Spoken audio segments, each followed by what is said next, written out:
Are you a current or future physician assistant wanting to learn more about finances? Then join me on this journey to become a PA the FI way. Hi, my name is Kat, and I'm a practicing certified physician assistant who will be your host. It took me 5 years after I started practicing medicine as a PA to thoroughly dive into my personal finances after I discovered the concept of financial independence. I want to use what I have learned to help you avoid some of the financial mistakes that I have made while sharing some of the financial wins that I have had along the way. Join me as we discuss financial strategies to guide you to becoming a physician assistant on the way to financial independence.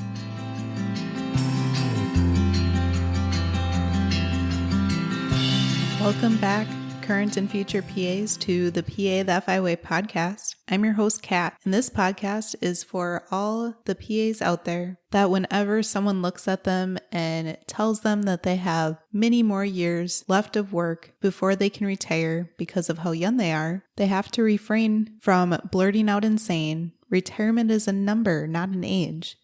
It is the norm in our culture to think that you have to be a certain age to retire, but that simply isn't the case. I'm getting really excited because I'm going to be having some upcoming guests on the podcast that I'm really looking forward to interviewing. Additionally, I am about to be interviewed for another podcast, so I will be a guest on a podcast for the first time as well, which I'm really looking forward to. So tune in next week to hear another perspective from one of my upcoming special guests. On today's episode, I wanted to discuss the topic of inflation. Now, inflation can be a very complicated and somewhat difficult topic to review. However, as with my goal with this podcast, I want to provide an overview of it so you are familiar with the topic and understand what inflation is when you hear about it in the news or when your friends or family are talking about it or complaining about the increase in prices all around you. So let's first review what inflation is. Inflation is the rate of increase of the cost of goods and services in an economy over a period of time. So sometimes when people are talking about inflation, they are talking about the overall increase in different products or generally about the increase in the cost of living in a certain country or region. So if you think about it, you're pretty familiar already with how inflation is a pretty normal thing that happens in everyday life. So if you think about it, inflation is pretty normal with time. So think about how your parents talk about how little a gallon of gas or a cup of coffee used to cost way back in the day. Year after year, costs of goods and services increased over time. So that's pretty normal. So this podcast episode is being recorded in August 2021. And if you recall, the year 2020 was the start of the COVID pandemic. The COVID pandemic still has not gone away, but it certainly has improved since last year. And since spring 2021, you have very likely heard a lot of people talking about inflation. So if inflation happens normally with time, why is it all of a sudden being brought up so much? Well, we will get to that in a moment, but let's next talk about why does inflation happen? So inflation can happen due to many different reasons, but a few of the common ones will be covered here. So the first is called cost push inflation, which is the cost of businesses rise due to various factors such as the cost of raw materials or the wages for employees, and then push to the countries, which would be the economies. The next is demand inflation. So with demand inflation, people are becoming more wealthy, so they have more money to spend. Strong demand for products, services often makes the prices increase of those things. So government can actually cause inflation by lowering taxes. And if the taxes are lowered, that leads to more dispensable income, which therefore leads to higher demand of products or services, which therefore leads to rising prices of those things. Additionally, decreased interest rates may tempt consumers to buy more things with loans, and higher demand may lead to higher prices. Governments can print money to stimulate economy for a while, but the worth for each dollar often eventually decreases as prices usually rise. So why is inflation a problem? Again, when you're hearing more about it in the news over and over again, why are some people so concerned about it? 1, not all prices or income inflate at the same rate together. So the cost of Some prices or services may increase while others decrease, or the wages for employers might not be able to rise and keep up with the higher costs of all those things around them. So if those things aren't aligned, then that can be an issue if people don't make enough income to afford the higher prices of the things that have risen with inflation. Another reason why inflation could be a problem is because it is bad for those who are trying to save money. Because when you save money and don't do anything with it, if it's just sitting in the bank or literally in physical cash under your mattress or in a dresser drawer or something like that, it is literally losing value day to day as inflation increases with time. Another big concern about inflation is that it could lead to hyperinflation. As we had already touched on at the beginning of this episode, inflation is normal with the passing of time, but hyperinflation is inflation that is very rapid, excessive, it's out of control, and it's just snowballing and causing issues.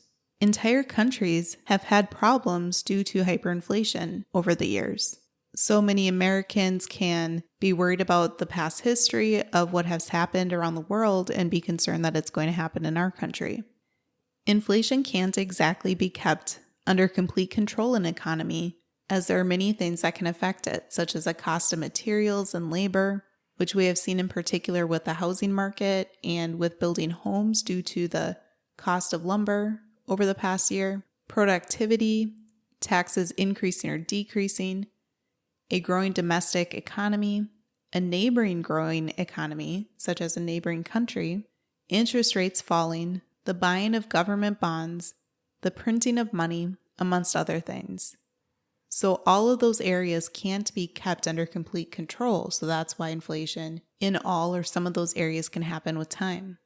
Inflation is inherently unstable, so ups and downs are to be expected.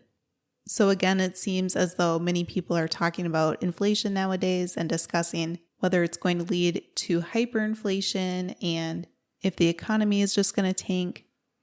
But let's review some reasons as to why there is current inflation in the year following the outbreak of the COVID pandemic.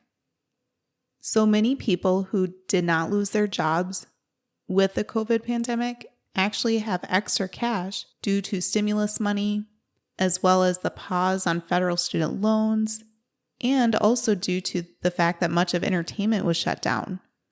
So people weren't spending money going out to eat at restaurants, going to concerts, going to movies, and travel was essentially shut down as well.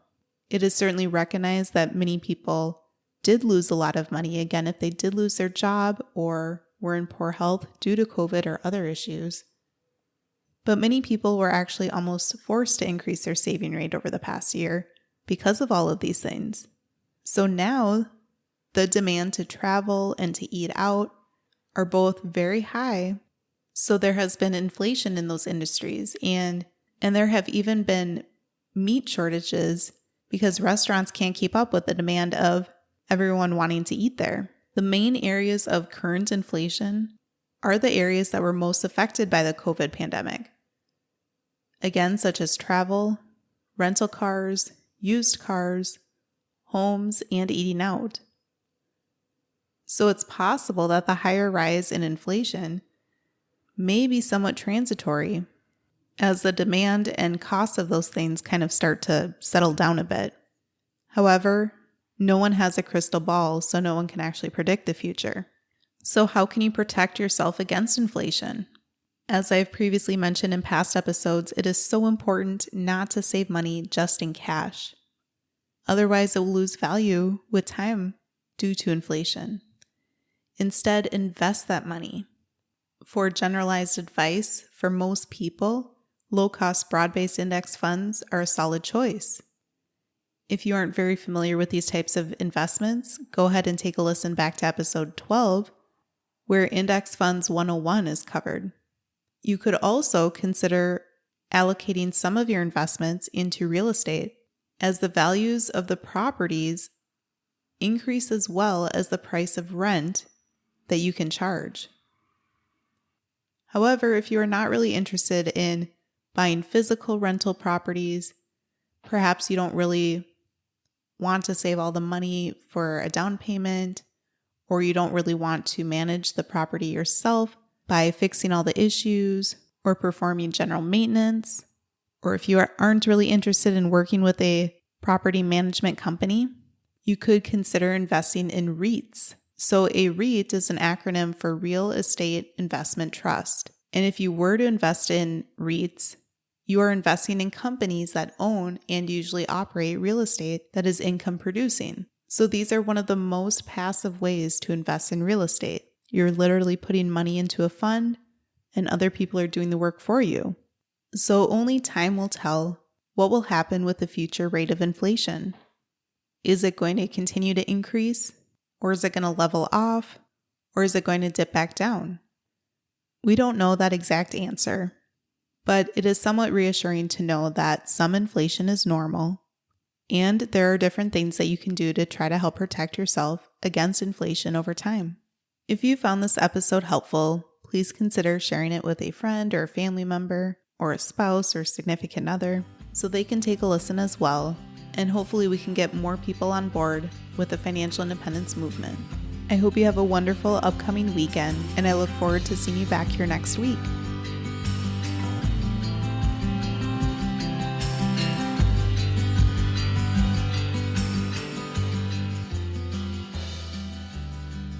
Thank you for tuning in, and I hope that you decide to continue to join me along this journey of becoming a PA the FI way. Please take a moment to press the subscribe button on the platform that you are listening to this on, but more importantly, consider sharing with another current or future PA that could benefit from the information that we reviewed in this episode. Take care and have a great rest of your day. Until next time.